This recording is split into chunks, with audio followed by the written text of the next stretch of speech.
Hello నమస్తే, welcome to the federal Andhra Pradesh. ఈయన పేరు డాక్టర్ కె తంగరాజన్.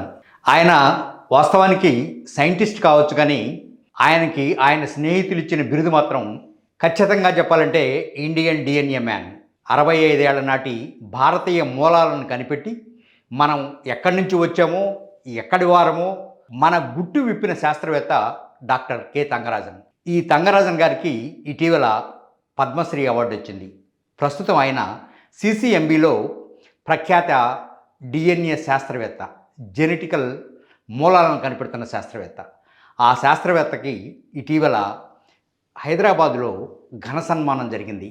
ఆయన ఏమి ఖ్యాతి ఆర్జించారు, ఆయన ఏమి కనిపెట్టారు అనేదాన్ని అక్కడున్న హాజరైన ప్రతి శాస్త్రవేత్త చాలా క్షుణ్ణంగా వివరించారు. మనం ఎవరో కనిపెట్టిన ఈ శాస్త్రవేత్తకు శాస్త్రీయ పరిశోధన సమాజం నిజంగా గర్వించదగిన స్థాయిలో ఆయనకు ఘన సత్కారం చేసింది. అయితే ఇది కేవలం ఒక సన్మాన సభ లేదా ఆయన్ని ప్రశంసించడం కోసం ఉద్దేశించిన సభ కాదు. సైన్సు, సమాజం, కుల వ్యవస్థ, మానవ మూలాలు, భవిష్యత్ ఆరోగ్యంపై పెద్ద చర్చకు ఇది వేదికైంది.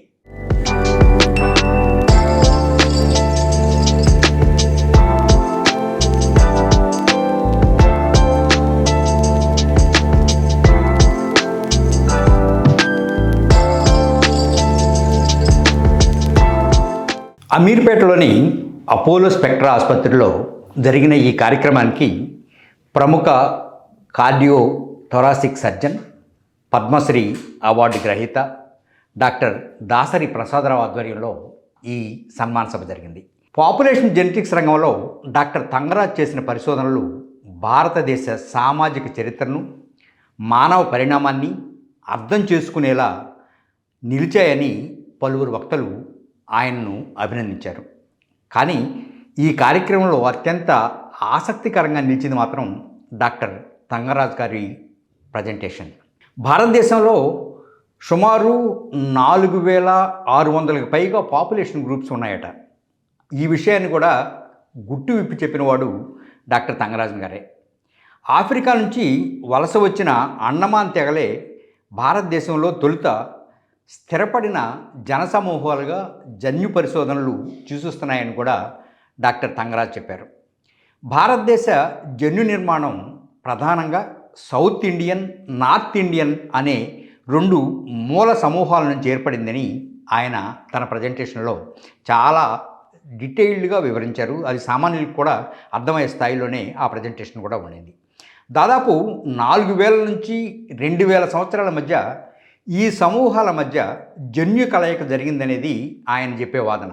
అయితే దీన్ని భారతదేశంలో ఉన్న కొందరు యాక్సెప్ట్ చేశారు, కొందరు యాక్సెప్ట్ చేయకపోయినా ఆయన చెప్పిందే ఇప్పటి వరకు ప్రామాణికంగా నిలిచింది. గత 2000 ఏళ్లుగా ప్రజలు తమ సమూహాల లోపలే, అంటే అంతర్గత సమూహాల మధ్య పెళ్ళిళ్ళు చేసుకోవడం ప్రారంభించారని, అందువల్లనే మనం ఒక్కొక్క చోట ఒక్కొక్క రకంగా ఉంటామన్న లెక్క కూడా చెప్పుకుంటూ వచ్చారు. అయితే ఇలా ఒక సమూహంలో తరతరాలుగా వివాహాలు జరగడం వల్ల కొన్ని ప్రత్యేక జన్యువ్యాధులు పెరిగినాయని కూడా ఆయన చెప్పిన ఒక విశేషం. ఆయన చేసిన మరో వ్యాఖ్య కూడా చర్చనీయాంశమైంది.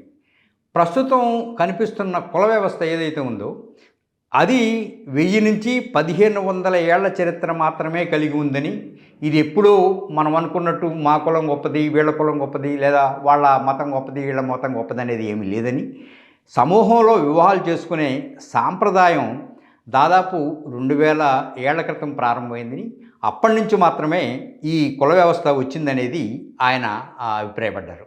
అయితే ఆ తర్వాత వ్యవసాయాలను బట్టి లేదా వృత్తులను బట్టి కూడా కులాలు విభజించారని, ఆ ప్రకారంగానే ఈ కుల వ్యవస్థ ఏర్పడిందనేది ఆయన ఒక అభిప్రాయం. పలువురు వక్తలు డాక్టర్ తంగరాజ్ గారు విశేషాల గురించి చెప్తూ ఆయన రోజు మొత్తం మీద కేవలం 3.5 గంటలు మాత్రమే నిద్రపోతారని తెలిసినప్పుడు నిజంగా చాలామంది ఆశ్చర్యపోయారు. అరే, సిసిఎంబి పెట్టిన లాల్జిత్ సింగ్ లాంటి వాళ్ళు కూడా 7-8 గంటలు నిద్రపోయేవాళ్ళు, ఈయన 3.5 గంటలే ఎలా నిద్రపోతున్నారు, ఎలా సర్వైవ్ అవుతున్నారని కూడా చాలామంది అక్కడ అభిప్రాయపడ్డారు. అసలు ఆయన్నైతే జన విజ్ఞాన వేదిక సమితి వాళ్ళైతే ఆయన్ని అసలు ఒక ప్రజా శాస్త్రవేత్తగా కూడా అభివర్ణించారు. ట్రూత్ ల్యాబ్స్ చైర్మన్ అందరికీ తెలిసిన వాడే. ఆయన డాక్టర్ పీకేసీ గాంధీ గారు మాట్లాడుతూ, ఆయన సేవలకు పద్మశ్రీ కాదు, పద్మభూషణ్ కాదు రావాలి, ఆయన ఖచ్చితంగా భారతరత్న కూడా రావాలని అన్నారు. ఇంకొక అడుగు ముందుకేసి ఆయనకి రావాల్సింది ఇవేవీ కాదు, వీటన్నిటికి మించిన ఇది నోబెల్ బహుమతి ఏదైతే ఉందో అందులో జెనెటికల్ దీనిలో ఆయనకి నోబెల్ బహుమతి ఖచ్చితంగా రావాలి, అది వస్తుందని కూడా ఆయన శాస్త్ర పరిశోధనలు నిరూపిస్తున్నాయని చెప్పి పలువురు అభిప్రాయపడ్డారు. ఇది ఆ తర్వాత ఇది మనందరం వ్యవసాయ కమిషన్ సభ్యులు భూమి సునీళ్ళు, తర్వాత సాగుబడి రాంబాబు, వీటన్నిటికి మించి దాసరి ప్రసాదరావు గారు ఆయన గుణగణాలని చెప్తూ ఆయన డౌన్ టు ఎర్త్ అని, అసలు ఏ సామాన్యుడు పోయినా కూడా ఆయనతో కలిసి మాట్లాడటానికి ఉండే అవకాశం అంతా ఎంత కాదని చెప్పి ఆయన్ని ప్రశంసించారు. భూమి సునీల్ అయితే ఆయన మనందరి పూర్వీకులు ఒకరే అనే భావనను డాక్టర్ తంగరాజు పరిశోధనలు శాస్త్రీయంగా నిరూపించాయని ఆయన చెప్తారు. ఇవాళ భారతీయ సమాజం నిట్ట నిలువున కులాలు మతాలుగా విడిపోయింది.